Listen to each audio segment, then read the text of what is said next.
నిజంగా కైలాసం ఇలాగే ఉంది.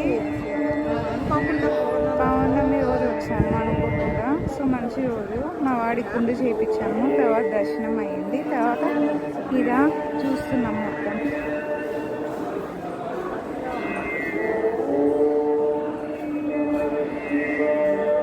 సో ఇదే అండి శ్రీ కోటేశ్వర స్వామి దేవాలయం.